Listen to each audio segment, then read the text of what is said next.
Nuovo sindaco eletto a Vidor è Mario Bailo. Sindaco, si aspettava questo risultato?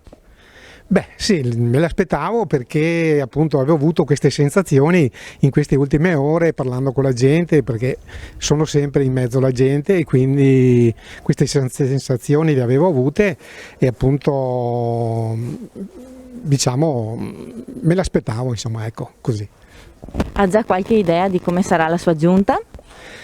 Beh no, ancora non ho neanche sotto mano le preferenze di chi ha avuto più preferenze e chi meno. Comunque ci attiveremo urgentemente anche per formare la giunta, senz'altro.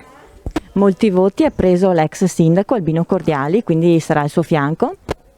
Beh, senz'altro Cordiali avrà un ruolo importante in cui andremo a definire bene, quindi appunto sulla formazione della giunta.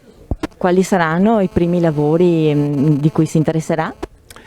Ma più che lavori, secondo me ci sono delle emergenze a livello sociosanitarie, quindi la criticità che è in questi giorni, che sappiamo ormai nella casa di riposo, quindi intendiamo collaborare con la casa di riposo appunto per cercare di dare una mano, per essere a fianco loro per superare questa criticità. E poi un'altra cosa, diciamo, la definizione certa del medico di base a Colbertallo, perché è un po' che ci stanno un po' così, ci mandano dei medici provvisori. Noi vorremmo che ci sia una definizione su un medico di base a Colbertallo, perché è necessario che ci sia un medico di base che possa fare il suo lavoro con tranquillità e non così sempre provvisoriamente. Insomma, ecco, questo è una richiesta che mi viene fatta in particolar modo dai cittadini. Vuole dire qualcosa all'opposizione? Niente, l'opposizione dico solo che anche a loro auguro un buon lavoro nel loro ruolo ovviamente e anche a loro auguro un in bocca al lupo. Sindaco uscente Albino Cordiali è soddisfatto per questo risultato per Mario Bailo?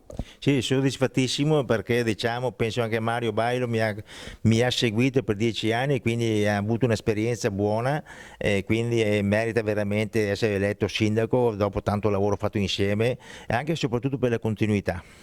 Lei ha ricevuto molte preferenze, se lo aspettava e continuerà la sua attività? Beh, sicuramente se Mario mi vuole sono qua, sono a sua disposizione, adesso do sicuramente la collaborazione. Abbiamo tanti progetti insieme, già messi in campo ancora sugli ultimi mesi, anche gli anni scorsi, quindi adesso dobbiamo portarli a termine come abbiamo promesso in campagna elettorale. Sicuramente sono fiero anche di Bailo e di tutta la squadra soprattutto, perché anche la squadra ha lavorato moltissimo questi 2 mesi insieme con noi.